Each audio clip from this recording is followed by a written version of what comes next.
My husband Oliver told me, "I married you because you're the boss's daughter," with a smile. I was sick in bed, looking at the scarves and gloves I'd knitted for him tossed aside without care. His words hurt, making me realize I needed to confront him. Oliver and I have been married for 5 years. We don't have kids, but we've been happy together. He's always busy with work, which sometimes leaves me feeling lonely, but he tries to make time for us on his days off, which helps. I met Oliver through my dad, who used to be his boss. Oliver suggested I stay home after we got married, which seemed like a good idea at the time. It gave me time to pursue my hobbies like sewing and knitting. Every winter, I made Oliver scarves and gloves. At first, they weren't very good, but I improved over time. Oliver started saying they were as good as store-bought ones, which made me happy and encouraged me to keep sewing. One day I told Oliver, "Someday, when we have a child, I want us to sew together." He smiled and replied, "Maybe I'll learn when the time comes." I always supported Oliver, took care of the house, and made sure we spent time together on his days off. With his high salary, we seemed to live a privileged life to outsiders. I was content with this life, imagining a quiet future with my kind husband and our child. About 2 years ago, our peaceful life was interrupted. I suddenly felt dizzy and collapsed while waiting for Oliver to come home. He rushed me to the hospital. When I woke up in a hospital bed, I overheard Oliver talking to the doctor. My symptoms were serious and likely something I would have to deal with for life. It wasn't life-threatening immediately, but it could happen again. Given my condition, doctors advised me to stay in the hospital until I recovered somewhat. Seeing my anxiety, Oliver reassured me, "You'll be here for a while, but don't worry. I'll visit whenever I have time off from work. We'll get through this together." His words and his hand in mine eased my worries. With him by my side, I felt everything would be okay, despite not having any real guarantees. True to his promise, Oliver visited me nearly every day after that. He held my hand, checked on me, and brought my favorite sewing tools when I mentioned how boring the hospital days were. We spent time sewing together and chatting about little things that happened each day. Teaching him to sew was surprisingly enjoyable, and it helped pass the time. But after about a year, the regular visits dwindled. Instead of daily, Oliver started showing up only every few weeks. I figured he must be busy with work and continued sewing, planning to give him the finished scarf I was working on when he visited next. The doctor said I'd be discharged by the end of the year, so I also started making gloves to give him. After a long time apart, I poured my emotions into making the gloves for Oliver. But when he finally visited, he looked coldly at the gloves and said, "Are you still making these? It's annoying." He handed me back the scarf I'd made and divorce papers. The scarf, which I'd worked on tirelessly, looked brand new, untouched since I gave it to him. "You've been in the hospital for 2 years now. I heard you're getting discharged soon, but I can't keep taking care of you," he said. "Let's get a divorce." I looked at the divorce papers. Oliver had already signed them. I thought, so this is how it ends. Truthfully, I'd thought about this possibility ever since he stopped visiting regularly. I tried to convince myself he was just busy with work, but I knew the real Oliver wouldn't neglect me like this. If work had gotten in the way, he would have told me. When he stopped coming without explanation, I knew this was coming. That's why I managed to ask calmly why he wanted a divorce. I wasn't trying to hold on to Oliver. In fact, I knew I had probably become a burden to him. If the kind Oliver I knew wanted a divorce, then I guessed I had no choice. But since Oliver had promised we face things together, I was curious why he had changed his mind. When I asked him, still dazed, Oliver replied harshly, "Isn't it obvious? Since I married you, it's been nothing but trouble. I'm tired of those scarves and gloves you give me every year. I only married you because your father's the boss. How am I supposed to handle you getting sick on top of everything?" He laughed at me mockingly, saying he was fed up with dealing with me. It seemed he resented my innocent enjoyment of our life together. Whenever I talked about happiness, love, or loneliness, he seemed to think I was foolish. Who even wears handmade scarves anymore without feeling embarrassed? Getting those things from you was annoying and a hassle. As Oliver spoke, I noticed he was wearing a luxurious scarf that I hadn't given him.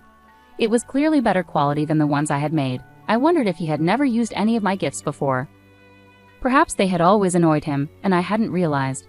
After I got sick and my father retired, Oliver no longer had to pretend to care about me at work. Having a sick wife became a convenient excuse for him. In the first year, he made a show of visiting me between his work duties. I could imagine my father, before retiring, praising Oliver at work for being a good husband who worked hard while looking after his sick wife. Oliver had crafted this image for himself and was well liked by his colleagues.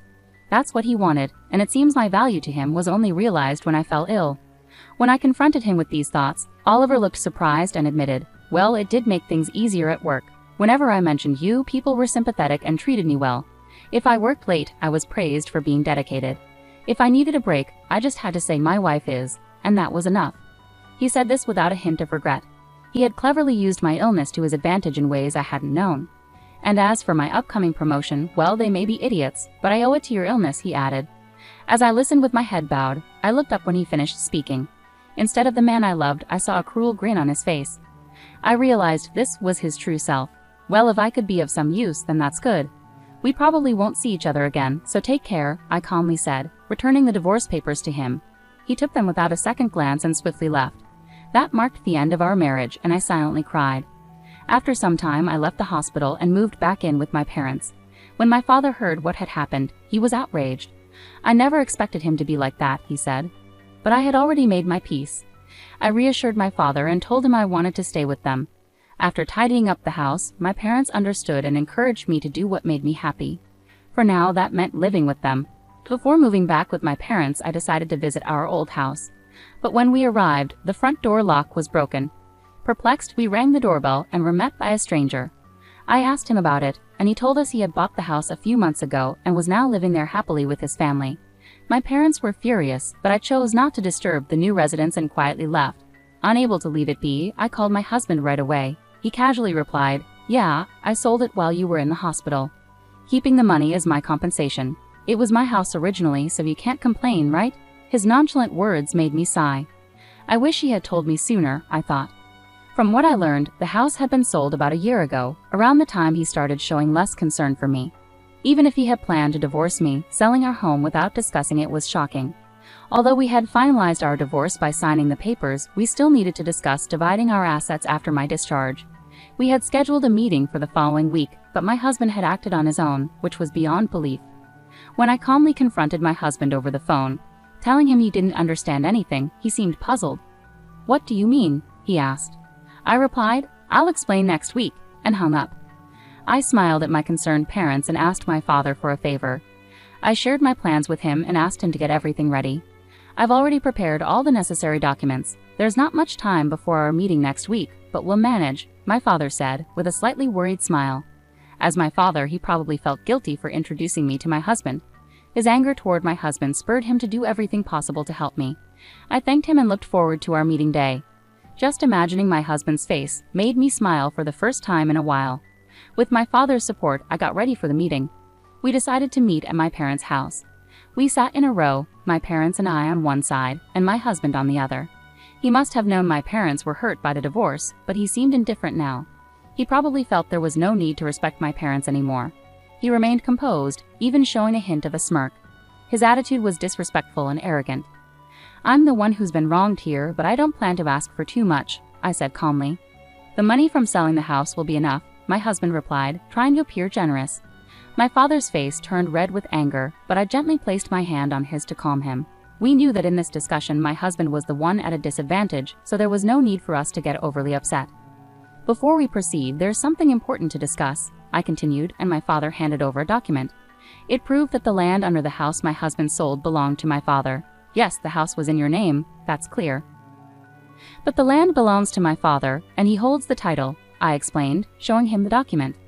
My husband frowned slightly. "So what? The house was still mine. No one can complain. Do you think this gives you a way to get back at me?" He chuckled as if he found the whole situation absurd. "It's true that legally, selling the house under my husband's name posed no issues, even though the land belongs to my father," I explained further. "However, this creates a significant problem for the family who bought the house. You sold the house, right? But since my father owns the land, he could demand rent from the family living there. Wouldn't that cause trouble?" I questioned. "We're not planning to take that step, but we won't give up our land rights for nothing. In this situation, our plan is to offer the family the opportunity to purchase the land. We won't ask them to leave or charge rent monthly, but it would be problematic if they refuse to buy the land. Originally, my father intended the land as a gift for us to live on, not to be given away freely to strangers. If they refuse, the family who bought the house might even sue you because the deal wasn't as they were led to believe. Imagine their frustration buying their dream home only to find out they have additional expenses." After we confirmed my father's ownership of the land, we went straight to the family who bought the house. When we explained the situation, they were understanding. They agreed that if there were any legal issues, it would be the seller's responsibility, meaning my husband. They mentioned they might sue him if negotiations failed. Seeing my husband's face go pale, I knew he realized the seriousness of the situation. He understood he could face significant financial consequences. In a shaky voice, he asked, "What should I do?" I smiled and replied, "The family could buy the land from us to settle everything smoothly. You'll have to cover that cost. Once they own both the house and land, all current issues will be resolved. Since they weren't informed of the land's value when buying the house, they might demand compensation from you. But that's their decision. The problem is, due to its prime location, the land could be worth more than the house. Even if my husband sells all his assets, it might not be enough. In the end, he could be left with nothing. Alternatively, you could buy back the house and pay for the land, along with a relocation fee to the family. This would return both the house and land to your possession. You could then sell them again, possibly making some money. However, after paying the relocation fee, it's unlikely you'd end up with much," I explained. "Either way, you're facing losses," I continued. "And regarding alimony, your actions have caused me significant mental distress. I intend to seek compensation for that, so keep that in mind. I've come to realize you used me as a pawn for your career ambitions. Now that I know this, I'm repulsed by everything you've done, and I plan to pursue damages for the emotional distress it's caused me. While evidence may be limited and winning uncertain, discussing this matter is crucial given your current situation." Cornered, Oliver may soon face these harsh realities, my father added. "Despite being retired, I still have many connections from my career. I've been in touch with former colleagues who have shared your opinions and actions regarding my daughter. You're being looked down upon by everyone, Oliver." With a cheerful smile, my father shared the news, and finally, Oliver understood the gravity of his situation. The status he had built at work, using me and the money from selling the house without my consent, was slipping away. "Now let's discuss what happens next," I said, clasping my hands together and smiling. It was a different smile from any Oliver had seen before, brighter since our separation. "You must understand that the fate of your assets will be decided today," I continued. Drawn in by my words, Oliver could only manage a forced laugh, tears in his eyes. The negotiations favored me, and Oliver agreed to pay alimony. We also settled that Oliver would compensate for the land where the house stood, which we then explained to the family who bought our house. In the end, everyone benefited except Oliver, who lost everything. The rumors my father started spread through the company, causing Oliver to lose his status and halt his chances for promotion. As the rumors continued, Oliver found himself isolated, and eventually my father informed me that Oliver had resigned. It's tempting to see it all as karma, as gains made through exploitation are fragile. What Oliver thought he had achieved turned out to be fleeting. As for me, I'm living in my parents' home now and teaching sewing classes. My classes aren't packed, but I earn a decent income thanks to local participants like neighborhood women and children. Although I couldn't have children of my own, as I once mentioned to Oliver, I've discovered that sharing my passion brings me genuine happiness.